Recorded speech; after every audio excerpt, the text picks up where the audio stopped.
#AskDrJohnWatson type చేసి మీ questions అడగండి, తప్పకుండా రిప్లై చేస్తాను. ఆదిత్య రెడ్డి, ఇది అడగాల్సిన ప్రశ్నే కాదు.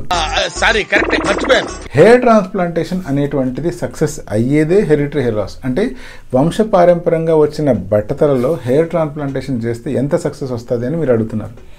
హెయిర్ ట్రాన్స్ప్లాంటేషన్ చేస్తున్నదే ప్రత్యేకించి వంశపారంపర్యంగా వచ్చే బట్టతల కోసం. సో ఎవరికైతే వంశపారంపర్యంగా హెయిర్ లాస్ అయి ఉంటుందో, బట్టతల వచ్చి ఉంటుందో, వాళ్ళకి హెయిర్ ట్రాన్స్ప్లాంటేషన్ అనేటువంటిదే ఒక సరైన సొల్యూషన్.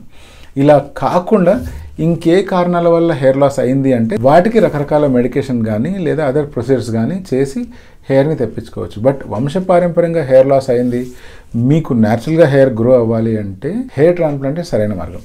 ఎందుకు అంటే హెయిర్ ట్రాన్స్ప్లాంటేషన్ చేసేటప్పుడు మనం తీసుకునే వెంట్రుకలు ఏవైతే స్కాల్ప్ వెనకాల భాగంలో, సైడ్ భాగంలో తీసుకుంటామో, ఆర్ బియర్డ్ ఏరియాలో కానీ, చెస్ట్ ఏరియాలో కానీ, లేదా అదర్ పార్ట్స్ ఆఫ్ బాడీ నుంచి తీసుకుంటామో, అటువంటి వెంట్రుకలు వంశపారంపర్యంగా జరిగే హెయిర్ లాస్ అంటే డిహెచ్టీ వల్ల ఏదైతే హెయిర్ లాస్ జరుగుతుందో వాటికి లోబడవు. సో అందుకనే ఇటువంటి హెయిర్ని ఎప్పుడైతే మనం తీసుకొని ఎక్కడైతే వంశపారంపర్యంగా బాల్నెస్ వచ్చిందో, ఈ ఫ్రంట్ ఏరియాలో కావచ్చు, టాప్లో కావచ్చు, క్రౌన్ ఏరియాలో కావచ్చు, ఇంప్లాంట్ చేసినప్పుడు ఇవి మొండిగా పెరుగుతాయి.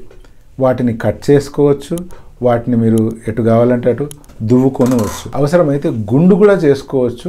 ఆ వెంట్రుకలు అలాగే పెరుగుతాయి.